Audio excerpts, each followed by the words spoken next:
So good morning, Steve. How are you doing? Good morning, Grant. I'm doing well, thanks. Thanks for having me on. If you headstrong and really want to get into the research of UFOs, then you cannot evade the subject of the paranormal and PSI phenomena. It's absolutely intrinsic throughout, a lot of the UFO phenomena. As we know now, we currently know, is significantly different than what we first imagined what ufology was. What my mentors taught me back in the day was significantly different. So I kind of got into the parapsychological stuff as well, and the paranormal. And I took over an organization which was run by David Rees. It's been running since 1973. So that was MAPIT, M-A-P-I-T, and it's Manchester's Aerial Phenomena Investigation Team. I took over that in about 1994, and it's running to date. But I also, in 1996, opened a scientific establishment of parapsychology, because though that MAPIT was consistently been investigating the UFO phenomena, which is appropriately termed UAP in a new wrapper now, we realized the paranormal attributes, the psychic ramifications to these experiences. So we worked alongside the two organizations, kind of come together, SEP, which really looks into the parapsychological and the PSI aspects of ufological aspects of this phenomena. And they've kind of come together because we got to kind of look at things in a whole. So I've been running, obviously, those two organizations. We do have a magazine, which is a monthly magazine. It's free to download at the end of every month, known as Phenomena Magazine. Comes out in 12 countries, 4 different languages. I believe it's the world's largest e-zine of its kind. And we approximately have about just over 1.8 million subscribers now worldwide, and some independent written ones for different languages as well. So it's not just a copy of our head office magazine going out to different countries. It's actually standalone issues. And we do it free because it's about networking, and it's about getting that information back and also spreading word, because for me, it's about advancing the subject. We can't be static in this subject anymore. It's driving me absolutely potty. We've got to move on. We've got to learn new things, new research areas. And most of the time I've been faced with that, throughout the years, is just the staticness of another photo and another video. Well, it's only adding to the mountain we've already got. We've got to move on. Okay, now let's get to UAPs. They're supposed to be coming out with a report from wherever, the task force on the 24th, 25th, whatever. What's the state in the UK? I mean, do you know if the UK government has been briefed? What's the state of ufology in Great Britain, and what do you look at when you're looking at all this developing stuff? Well, surprisingly, it's very quiet here in the UK. It's as if it's been given the blind eye by the UK government. To be honest with you, Grant, I think it's just being swept under the rug in the UK. All eyes are fixed on the US at this moment. And to be honest, though, I'm not holding out for something fantastic to be announced. I think that we will probably end up right back where we started. I don't think there will be a confirmation that these things are extraterrestrial in nature. I think more than likely they'll be classed as an unknown.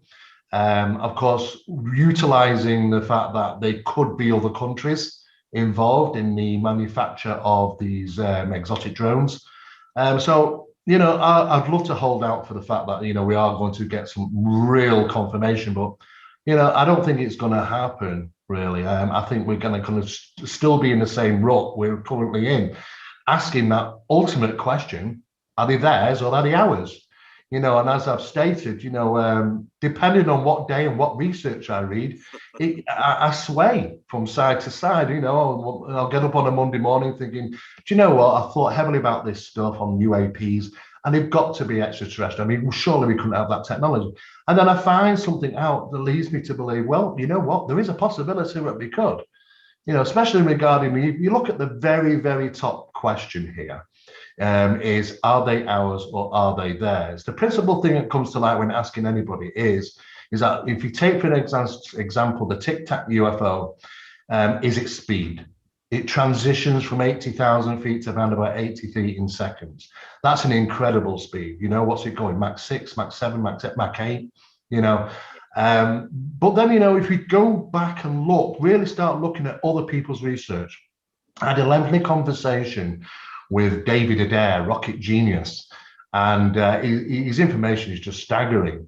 But, you know, we're going back into the 1950s here when he manufactured a fusion engine. This is some type of propellant fusion engine. And he said, this damn thing took off so fast, you couldn't even see it leave.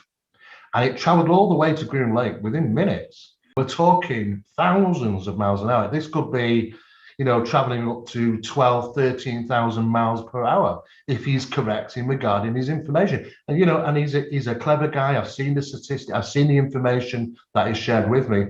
And by all chance, I think that this rocket, what he was manufacturing in 1950, did have the capabilities of moving at those speeds. So we cannot eliminate the fact that we might be utilizing some type of fusion technology, you know, in propulsion to move an object, especially if it's unmanned, at an incredible speed. But is it ours? You know, so again, we come full circle. And this is why every single day I get up, I'm just reading research and I'm backwards and forwards, you know. I wouldn't want to put money on it, let's say, at this moment, Grant. Yeah. One question, then I have a related question to the first question. UAP, is that a term that Nick Pope brought to the United States? Is that the term that was used in Great Britain, or and why do you change the term? Yeah, not really. I mean, we pretty much use the term UFO in the country, or unidentified objects, just as simple as that. But I started seeing that in more the scientific documents, especially coming from the US. But now it seems to be very much wrapped up in that terminology, UAP. UAP has been used in meteorological circles for a long time because it represents some of the phenomena that we're still learning about, which is classed as UAP, such as ball lightning and the various types of ball lightning, solid ball lightning, plasma type ball lightning, which is not destructive. And we're still learning about some of those rare atmospheric conditions, which are classed under UAP. So you do find them in meteorological circles and papers, but to be linked in with the UFO, you know, it seems to me that it's a very good way of just kind of forgetting the last 70 years under the subject of UFOs. You know, that the government announced that they weren't investigating them, lie. You know, that they had no interest in the UFO phenomena, lie. And of course, now it's kind of wrapped up in this new parcel of UAP. It's as if you've got to take it in this direction and forget the last 70 years. And for most of us, we can't do that because, you know, we're talking about significant incidents like what we've heard, the Tic Tac and the Nimitz and the Roosevelt being involved, and the gimbal, the go fast. You know, those things are nothing compared to some of the things that have happened in the past regarding military operations, the sightings, the incursions, the UFO incidents. But yeah, they've kind of been forgotten with, and this is the new term, and this is what your eyes have got to go in this direction and not that direction. To me, you know, it's all one and the same thing, depending on what they want to call these things. It leaves us with a problem. That problem is now, you know, 70 years ago, we could probably hold our hands up and say, oh yeah, it's not our technology, not 70 years ago. But now we have a problem because now we can see things in the sky that we cannot readily identify, should they be ours or not. And we do know that they do not care about flying these things around because at the end of the day, when people shout UFO, it takes their eyes away from exotic flights of, you know, of these experimental equipment. I think, in fact, they want us to say UFO on many occasions. So it's kind of all wrapped up in a very big mess at the moment. And we have come to the cusp. That cusp has finally reached us in regards human technology and extraterrestrial technology. And the likelihood of being properly be able to identify the difference between them both is becoming more and more difficult by the day.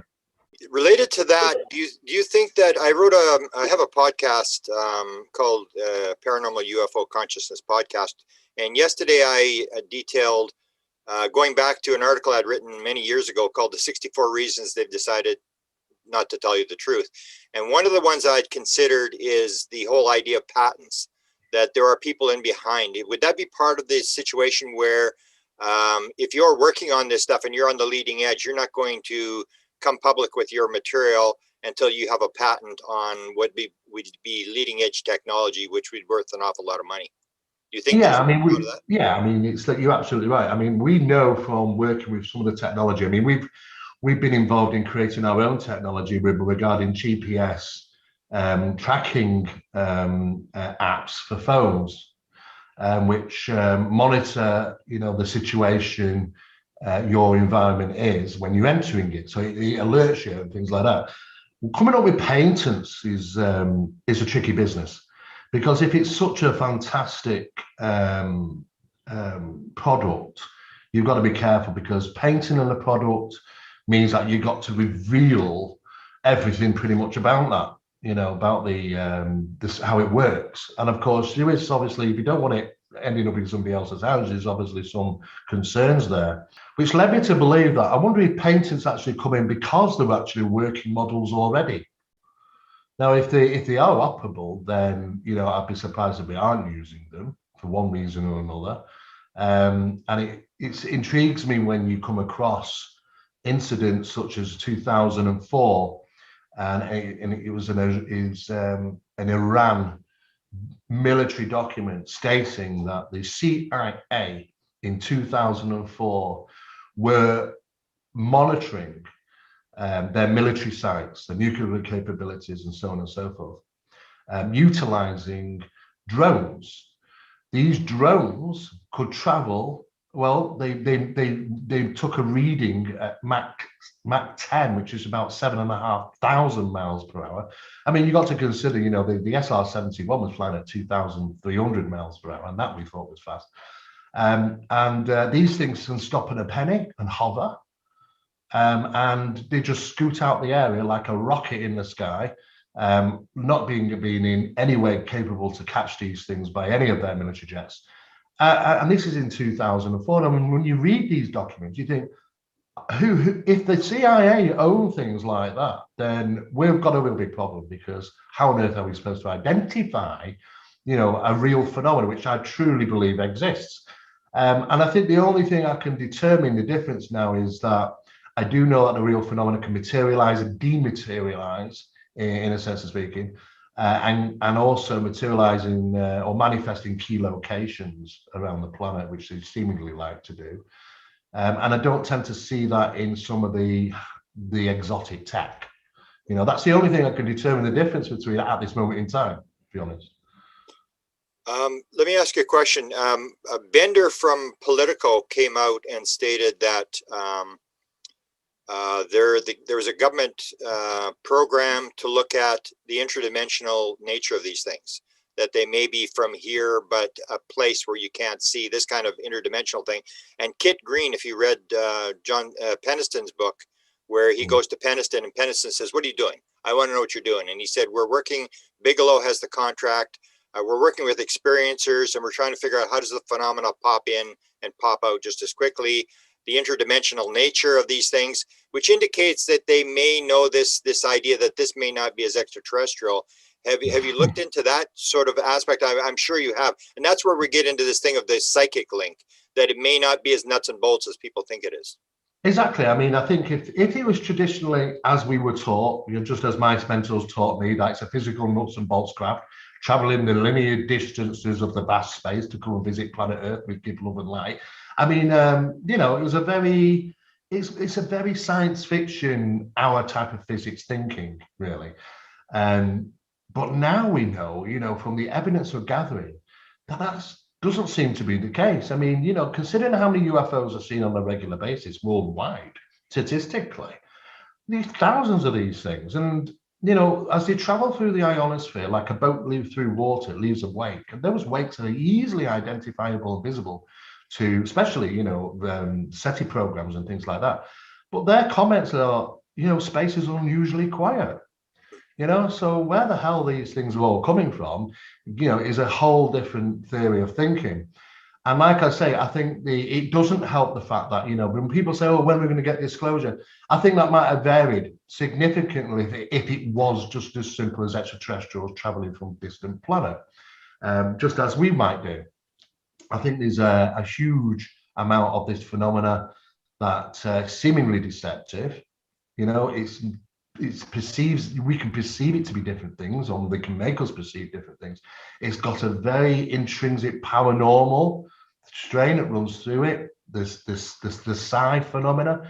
And I think the complications of that alone is maybe the deterrent to release information. Because, you know, if we can just get our head around the fact that we might be having extraterrestrial visitation with a planet, but dealing with this is a whole new ballgame. Because if that's the case, this phenomenon could be right under our noses all the time, and we would be absolutely oblivious to it.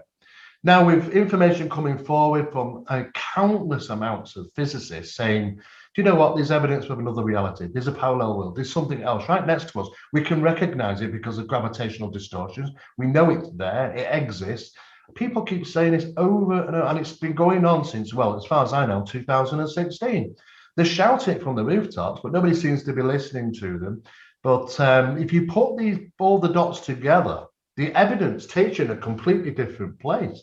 It takes you towards the paranormal and the psi and all those sort of things. And it is them in things which become intrinsically difficult to explain, because I don't think they hold all the answers. You know, just as parapsychologists don't have all the answers why an object might move from one place on a table to another. You know, we haven't got those answers, but we do know there's a phenomena there. We do know there's a mechanism there. It's intelligence and something's going on. And it does somehow tie into the mechanics or the physics, which is represented throughout the UFO phenomenon as well. So I think we look at things as a whole, as a phenomenology, in a sense of speaking, like you have done. And I think that's the best way to deal with it. Because as we're ignoring these other elements, we're never going to get to the true phenomena and what it really is capable of doing. And I think that's a real big problem. You know, I definitely think that we're going to have to start getting our heads around this this other reality, and maybe a parallel world, whatever these things are. They're seemingly jumping in and jumping out and control the skies in all sense. Yeah. Now you've done a lot in both areas with the psychic and the UAP area. The one example that I bring up now, Hal put off, there was a conference, you may have gone to this conference a couple weeks ago online, where Hal was interacting with people, and he brought up this anomaly, this idea where Chris Bledsoe had it, Terry Lovelace had it, where you go in the craft, it's 30 feet across, and you go inside the craft, and it's the size of a football field inside, or a football stadium inside the craft. And Hal brought that up as, this is something we should be looking at. This is, and I know there's a crossover with the spiritual world. I have a guy who the intelligence actually took him to the spirit world. He was with his dead mother, and he's walking around with his dead mother, and she takes him into a building. And he said, I walked in the building. He said, it was huge inside. It was massive, 10 times the size. And I said, hey, that's what the UFO people say. Have you got examples of that where you're looking at this stuff? I guess telepathy would be one where you start to see these crossovers where you go, that's the same thing. It's like, it looks almost the same phenomena. It is, absolutely, absolutely. We have mountains and mountains of these cases that we've been involved in. And, you know, when you break down and look at the phenomena, what's actually taking place, and you look at the characteristics of that to try and identify it, it's been identified in parapsychological circles as this particular word. But the same phenomena is given something different in the ufological realm. There's just exactly the same phenomena. It's just been going on. I mean, what interests me is that when the first time any talk was documented in regarding alien beings from another world was around psychic circles. It was around the seance tables. You know, these things were being seen. These confirmation coming forward from these entities, you know, was flooding through, sometimes even giving incredible information which was being utilized. I mean, if you take, for an example, the Metaphysical Society in Germany, which became the Vril Society, it was a metaphysical society, seances, and those things were communicating with these beings which were giving information. Then when it became the Vril Society, that information was being passed over, you know, to the German forces and passed to scientists. And, you know, they were heading the way in technology through information, little goodie bags, I call them, given to us, you know, on purpose. I believe that they're obviously, you know, these things are done on purpose to take us into new areas of research or something. Maybe whoever they are, they want us to advance, you know, and learn for ourselves once we've got the goodies. That seems to have been the case, you know, and there was some very interesting experiments that took place in the UK in Norfolk called the skull experiment.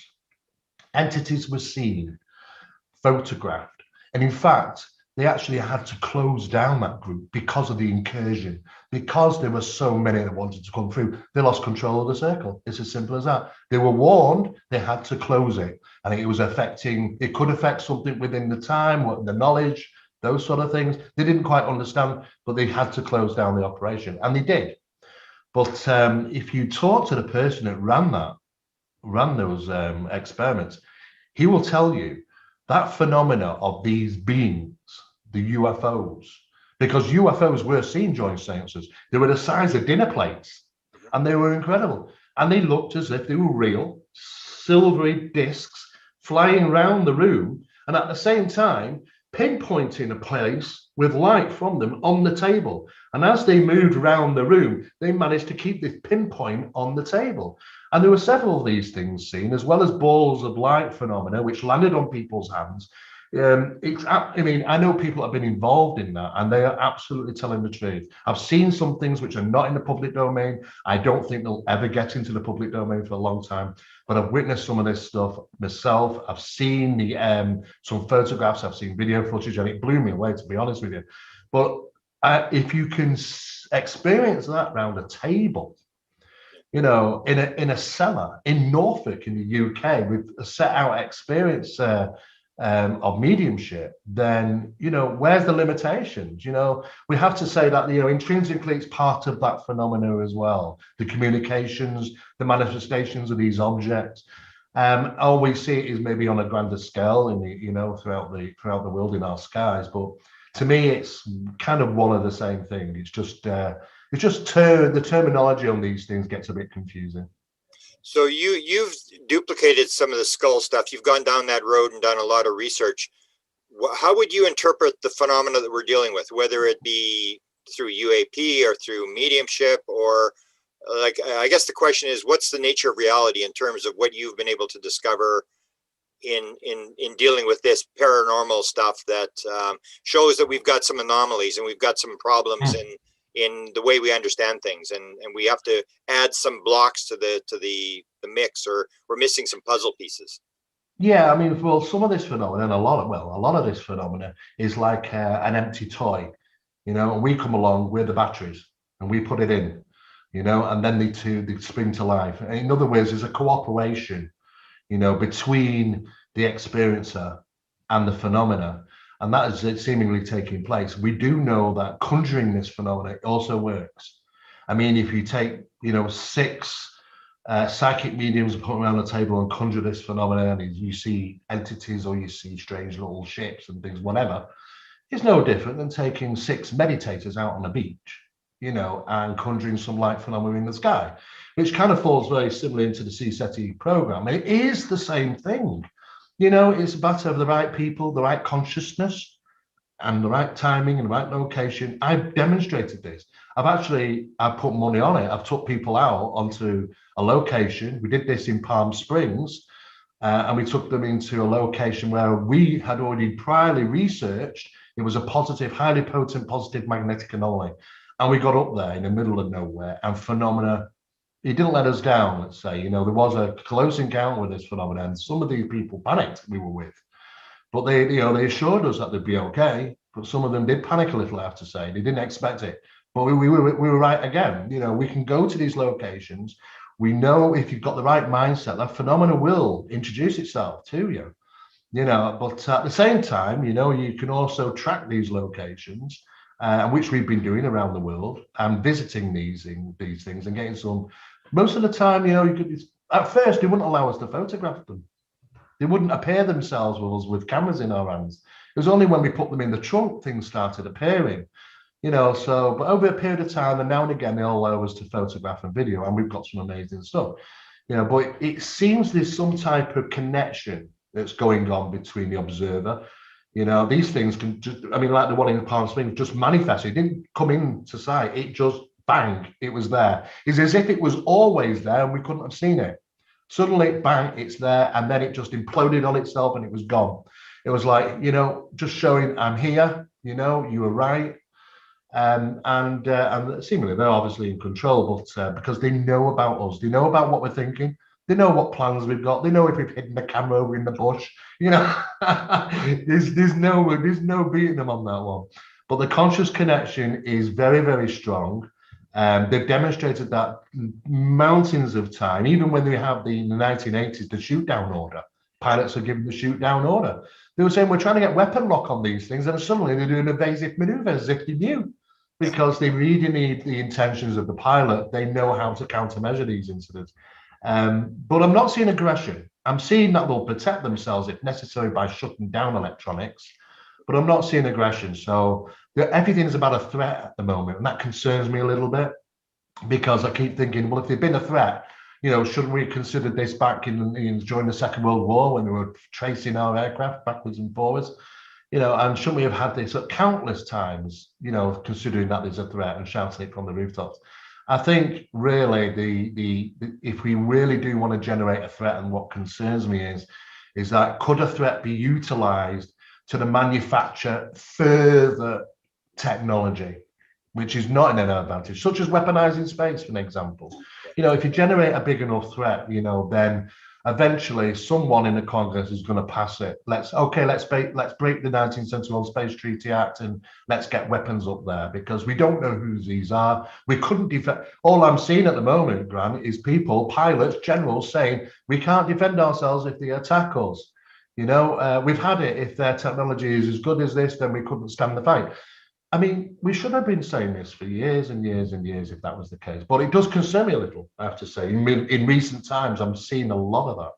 I always appreciate talking to you, Steve, and hopefully we'll catch up to you in Europe or in the United States at a conference. And because you're just an absolute wealth of knowledge, and I appreciate your taking the time today to speak with me. You've spoken to me a lot of times.